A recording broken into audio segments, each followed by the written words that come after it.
সকাল থেকে শুরু হয়েছে ঝমঝমিয়ে বৃষ্টি, আর সন্ধেবেলা একটু চায়ের সাথে ভালোটাও দরকার। হঠাৎ মেয়ের বায়না হলো, চলো আমাকে একটু পিৎজা বানিয়ে দাও। এবার চটজলদি আটা মাখার থেকে আমি ভাবলাম আছে যখন ঘরে ব্রেড, তাহলে বানিয়ে ফেলি ব্রেড পিৎজা। প্রথমে স্লাইস করা 4টে ব্রেডের টুকরো নিয়ে নিয়েছিলাম। এখানে আমার কাছে ব্রাউন ব্রেড ছিল, তাই আমি ব্রাউন ব্রেড নিয়েছি। তোমাদের কাছে যেটা থাকবে সেটাই নিতে পারো। তারপর 4টে ধার কেটে দিয়েছিলাম, আর একটা জায়গায় রেখে আমি একটু টমেটো সস আর গোলমরিচ দিয়ে ভালো করে মাখিয়ে নিয়েছিলাম।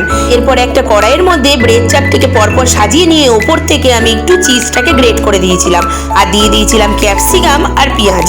এগুলো একটু বড় বড় ডুমো ডুমো করে দিলেই দেখতে ভালো লাগবে। তার উপরে দিয়ে দিয়েছিলাম একটু বিট নুন, আর দিয়েছিলাম একটু চাট মশলা, আর দিয়েছিলাম একটু অরিগানো। আর যেহেতু গোলমরিচ দিয়েছি তাই আর চিলি ফ্লেক্স দিইনি। ব্যাস আর কি। এরপরে গ্যাসটাকে একদম সিম করে ঢাকা দিয়ে চিজটা গলে যাওয়া অবধি গ্যাসের ওভেনে রেখে দিলেই রেডি আমাদের ব্রেড পিৎজা। আর খেতে কিন্তু দারুণ ছিল।